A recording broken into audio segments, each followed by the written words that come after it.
Okay, so first news topic of the week. Last week, Game Science, the developers of Black Myth Wukong, released a benchmarking tool for PC that enabled PC users to get to grips with the rendering load of the game to give some expectation level of what they could expect the game to run at on their hardware. Now, this is Future Rich talking here because in this segment, I actually used our Frankenstein's PC to try to emulate the kind of performance we could expect to see on PlayStation 5, because thus far we haven't actually seen anything on PlayStation 5, which is a bit of a worry. We'll talk about that in a segment.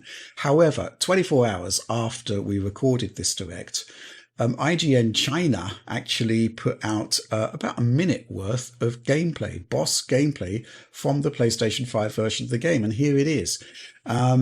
And it raises a lot of more questions than I was expecting, because the capture quality here isn't great at all. We can give you no idea of the kind of image quality you can expect to see from the PlayStation 5 version of the game, because the quality of this footage is exceptionally poor, I would say, even though it's actually a 4K asset, seemingly. And yeah, performance-wise, it does seem to be targeting 60 frames per second. We'll talk about that with my Frankenstein's PC tests in the actual recording segment. But there do appear to be some performance drops on heavy alpha effects as par for the course, really. But I guess at least Game Science is targeting 60 FPS. There does seem to be a 60F performance mode, but we don't know anything beyond that. I'm going to raise a couple of concerns that I have with the footage based on the IGN China captures here. Image quality is poor. Is this because of the poor quality of the capture? Is it because of YouTube compression? We just don't know, right? I mean, what I can say is there's a lot of compression in there. It doesn't look great. However, there's some oddities in this footage. And I do think that there is a case that AMD FSR3 frame generation may be in use in this particular clip, whether it's an option in the game or not in PlayStation 5.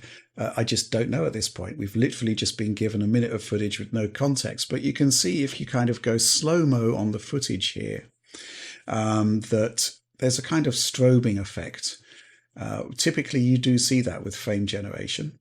There are other artifacts as well to bear in mind. When you have a particularly fast pan, you can see on the edges of the screen that there's like a border of, well, it's difficult to describe really, but it just doesn't really look right.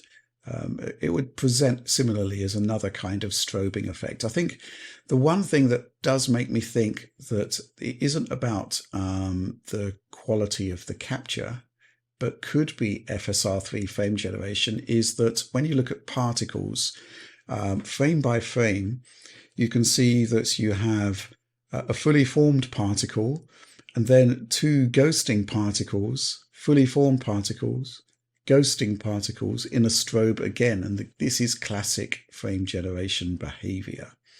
So, we're going to go into the segment now, but you can see that yes, there is a performance mode. We've got some metrics for you here based on the footage. Now, you might say the footage is poor quality, so how can we analyze it? The answer is by eye. I literally went through 4,500 frames, manually tagging the ones that were duplicate frames to give you this analysis. So based on the quality of the footage, even with the poor quality, I'm reasonably sure that this footage is accurate based on the clip that was presented anyway. And yeah, the image quality concerns, I think we're just going to have to wait and see and look at the final game, which, it's a couple of days away as I record this, but it doesn't really tie in with the quality of the results I was able to get from the Frankenstein's PCs. So very, very interesting. But anyway, on with the original segment. Okay, so next week, I think it's August the 20th, we'll see the release of the eagerly awaited Black Myth Wukong, and seemingly out of nowhere, a benchmark tool dropped on Steam, which enables you to basically access one single scene from the game, basically a scripted flyby over a stream through a sort of forest environment, and it essentially tells you what kind of performance you should be expecting to see from the game. And yeah, it's basically quite enigmatic, I'd say. I'm not even sure it's actually a stress test as such. I mean, it seems like a fairly leisurely sort of wind down a forest stream. That's it. But you do get to see stuff like the full ray tracing. I'm going to take point on this one because there's something else that's emerged, which is that it doesn't look as though we're going to be seeing the game on PlayStation 5 until launch. Oh, And yeah, I mean, that's slightly problematic because, well, it could well just be the case that it needs final polish and that'll arrive in the day one patch and they don't want reviewers to see it before then. But equally, whenever this happens, there's always question marks raised over game performance, which isn't particularly great, right? Okay, so what we're doing here is essentially very similar to what I did for Oliver's work on the Space Marine preview, which was basically to take our Frankenstein's PC, as Alex likes to pronounce it, which is essentially the Xbox Series X CPU running Windows, paired with AMD's RX 6700, which is the closest GPU counterpart in the PC space to the PlayStation 5's GPU. And yeah, interesting stuff here because obviously we've not seen anything yet from Black Myth Wukong on PlayStation 5 as far as I know. And well, let's take a look. First of all, because my computer was set to 4K resolution, it's defaulted to 4K within Black Myth Wukong's benchmark. And I pressed the recommend settings button, which just seemed to be high across the board, with FSR upscaling set to 50%, so 1080p going to 4K. But I actually decided to move to TSR because I believe that TSR quality overall is better than FSR.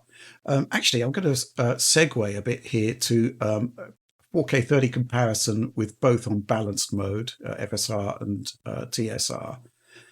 I do think that the FSR version is not quite as good as TSR, particularly in terms of particles. There's a lot of ghosting going on there.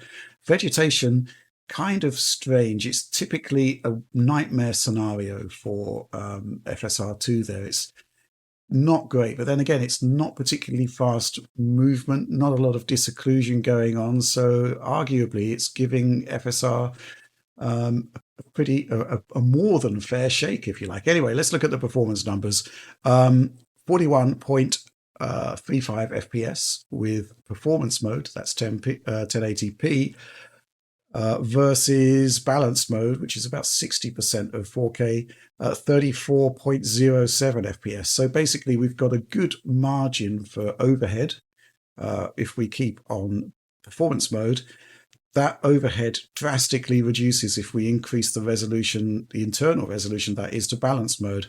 Essentially, you gain 21.3% of performance by using performance instead of balance. But of course, if there is a 30 FPS lock on a console game, nothing stopping the developer using dynamic resolution scaling.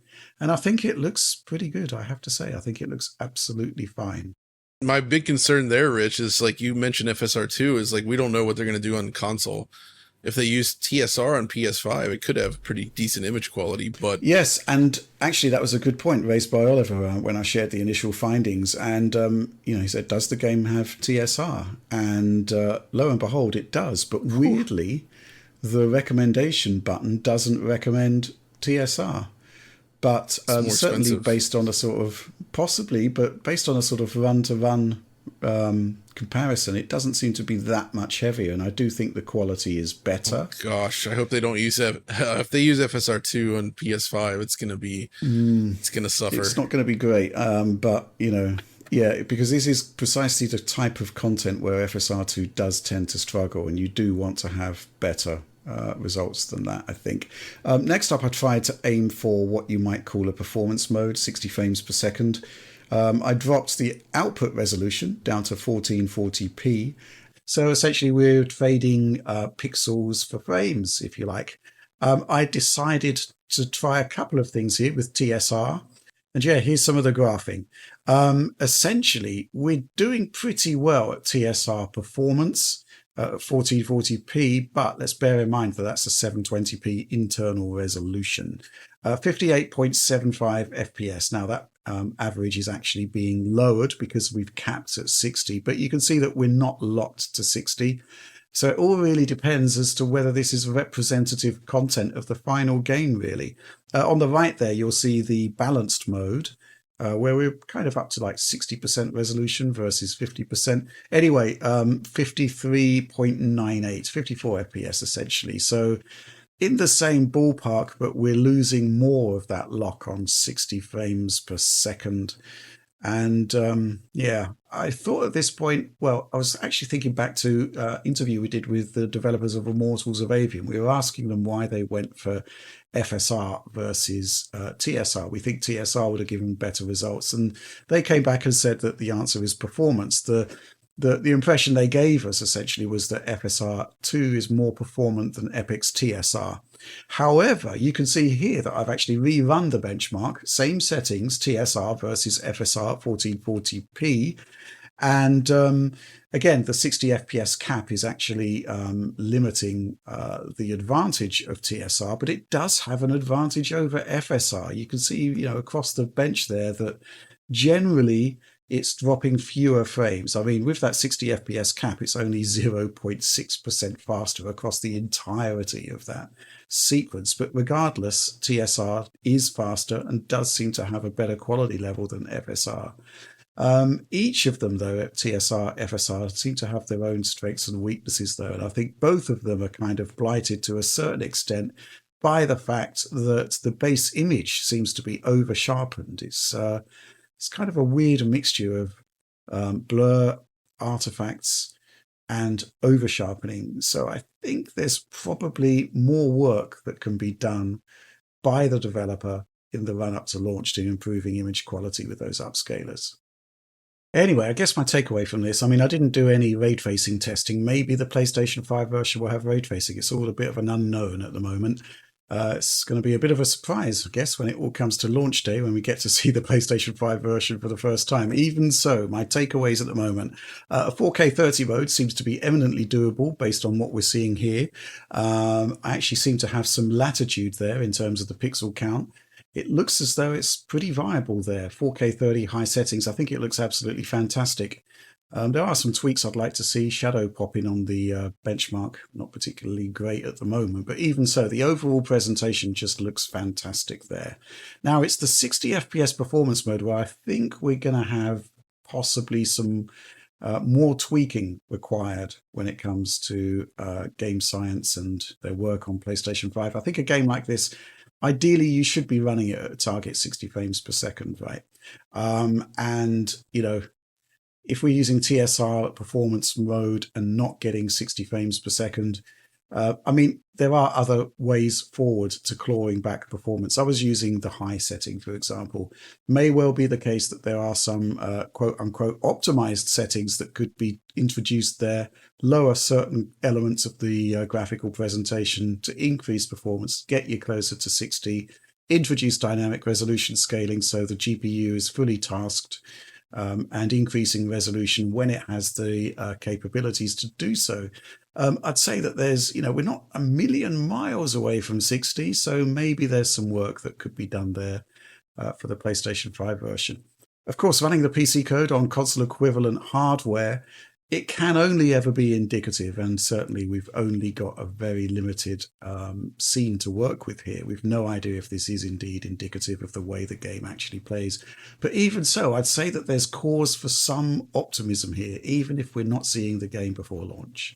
And given, the console nature of it, it might free a little bit of extra, might be a little extra overhead as well. So that does make it seem like it's going to be a split between quality and performance mode again, which I hope is the case, and I hope they can get a 60 FPS mode, and that you always worry with these titles that they're going to ship something that's just wildly unstable, right? We have no insight right now, basically. Yeah, any thoughts, Will? I mean, it's obviously not great that we haven't been able to have a look ahead of the launch. That normally suggests that there is, I don't know, maybe they're not 100% confident with it, but based on the results, I think it sounds like it's in a decent enough place. And as John says, there's always kind of a little bit extra on PS5. We often see slight settings tweaks compared to the PC version that can eke out more performance as well. So yeah, it's a positive impression for sure. And hopefully they can nail the landing, because I know a lot of people have been really looking forward to this one. Yeah, absolutely. But it does look as though we're going to get to see the game on launch for PlayStation 5, which isn't particularly ideal. But, based on these results, I'm really hoping that everything is going to be okay, because it certainly looks as though the rendering loads are well within the capabilities of console-style hardware. In terms of the actual experience, well, there's not much you can say about a fixed camera run over a stream.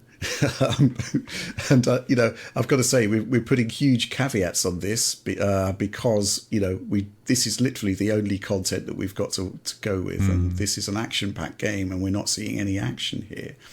The only thing which did slightly concern me, and I hope it sort of turns up in their telemetry and they fix it, is the first run through was. I actually tested it first of all on my 4080 based desktop system, and I could see two pretty egregious stutters during the run. Which isn't great, because it does have a shader burn right at the beginning. You would expect shader compilation to be a non-issue. Then I moved on to the console-like PC, and the stuttering was actually worse. However, it was only on the first run. The subsequent runs seemed to be pretty much flawless within the confines of the GPU. So I do think that maybe the shader compilation run isn't capturing all of the required shaders, which is something that happens quite a lot on Unreal Engine titles, unfortunately. But not great. But hopefully it will be resolved for the final game. John, what do you think about this concept of basically having a benchmark demo coming out a week before the game? I mean, in theory, it's a good idea, right? But you would expect something possibly a bit more challenging. I mean, to give proper expectations for the actual game. Sure, but I would still say this is better than not releasing a benchmark. I think this is kind of really important, especially for any new PC game that's coming out that's boasting high-end visuals, pushing the envelope. I think this kind of thing is extremely useful, because obviously you're going to have a lot of people that are like, wow, this looks interesting, but I'm not sure if my PC can run it. Right. Yeah. And this, whether or not this tackles the most hardcore scenarios, that's up for debate. We'll find out obviously when the game hits, but at least it should give people an idea whether or not their computer can actually run the game okay or not. So, which is, that's the best thing that it serves, the best purpose right there. So, I think it's a great thing, but we don't really see it that often. And I suppose part of the reason is that it's essentially its own little project, right? It's its own little product. It's free, but it takes dev time and work to get this kind of thing ready and prepped for release. So not everybody's going to have the luxury of being able to do that. I think it's pretty cool that they were able to do so. And honestly, in general, this game, I'm kind of happy that people are excited for it, because it is even though it's based on things, it is still a new IP from a company that hasn't really been in the spotlight before, right? So it is a chance to see some new developers tackle something that looks really cool. So, and certainly when you see the content, it does look spectacular. It does. It does. So, in terms of putting the best foot forward, so to speak, it does a great job there. It does sort of get you hyped up for the game to come. I also noted that there is an option in there. I mean, I talked about telemetry earlier. There's an option in there not to phone home with data, which suggests that they are phoning home with data. So hopefully, hopefully the benchmark runs that thousands upon thousands of people are doing in the run up to launch could be providing valuable data and potentially some gotchas.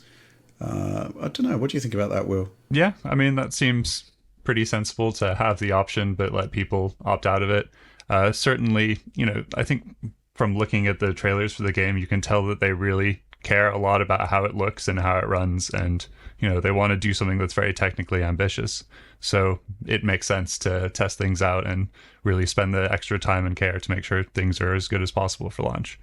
So I guess it remains to be seen whether if there's any kind of late breaking data that suggests that it wouldn't play well on some systems or something like that. Whether they would have time to actually fix it on launch, but at least they get a week's head start essentially.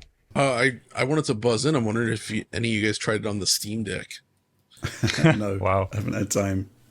I don't know though. Scale it down. I mean, if it's doing 60 FPS at 1440p on PS5 style hardware, that's what I'm thinking, right? Yeah. Drop the settings, drop the resolution, settle for 30 FPS. Possibly we could give it a go. Find out. Okay, so coverage plans. Well, obviously we're going to get Alex onto the game as soon as possible, and we'll be delivering optimized settings, I guess. And hopefully we'll get to see the PlayStation 5 version as well. We'll try and get coverage to you ASAP there. The issue being that, a good contingent of the Digital Foundry team is heading to Gamescom. So, yeah, that does introduce some issues. That said, John, Alex and I will be at Gamescom, so if you see us, come and say hello.